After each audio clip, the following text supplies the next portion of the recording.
नाज़िन, खैरपुर में कामोरन तारीखी शहर के खंडरात में तब्दील करे छॾियो। केतिराई साल गुज़रण बावजूद ड्रेनेज जो कम मुकम्मल न थी सघियो आहे। उन हवाले सां वधीक तफ़सील ॿुधाए रहियो आहे हरीश कुमार।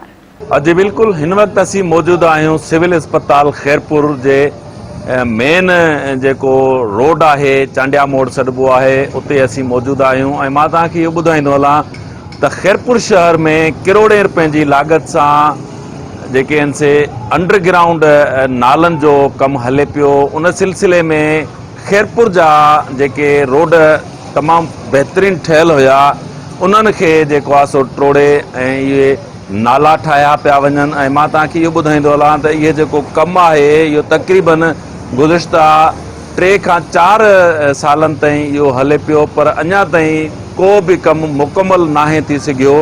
तंहिंजे करे शहरियुनि खे सख़्तु ॾुखियानि खे मुंहुं ॾियणो थो पइजी रहे। ऐं मां तव्हांखे इहो बि ॿुधाईंदो हलां त हिन वक़्तु जेका हिते कंडीशन आहे, हिते जेके ठेकेदार पारां हिते नालनि जो जेको कमु शुरू करायो वियो आहे, उहो मां तव्हांखे जेकॾहिं कैमरामैन मुंहिंजो अव्हांखे ॾेखारे त उहो जेको आहे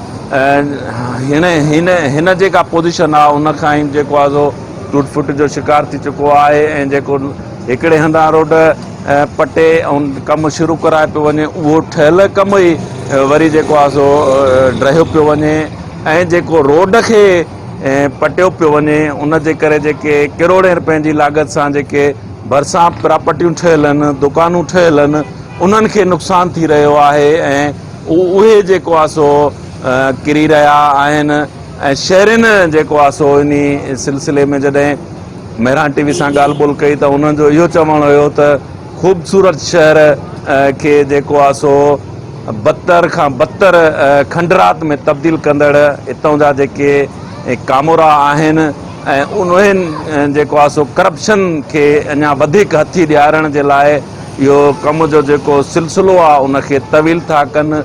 ऐं हिकिड़ा रोड ऐं जेके रस्ता ऐं जेके ड्रेनेज जा नाला ठहनि ई कोन था, ऐं मथां वरी जेको आहे सो ॿिया रोड पटे ऐं ड्रेनेज जा नाला जेको आहे सो अंडरग्राउंड करण जे हवाले सां उहे खोटराई करे ऐं अणपूरा कमु कया पिया वञनि। ऐं शहरियुनि जेको आहे सो वागधड़ियुनि खां पुरज़ोर मुतालबो कंदे घुर कई आहे त खैरपुर शहर में अंडरग्राउंड नालनि जे हवाले सां थींदड़ गुज़िश्ता 4 खां 5 सालनि जे दौरान जेके बि कम थिया आहिनि ऐं उहे जेके अणपूरा आहिनि, तंहिंजे करे शहरियुनि खे शिकायतूं थियूं मिलनि। इन्हनि सारे सिलसिले जो नोटिस वठी करे ऐं इंसाफ़ कयो वञे। कैमरा टीम सां गॾु हरीश कुमार, मेहरान टीवी न्यूज़, खैरपुर।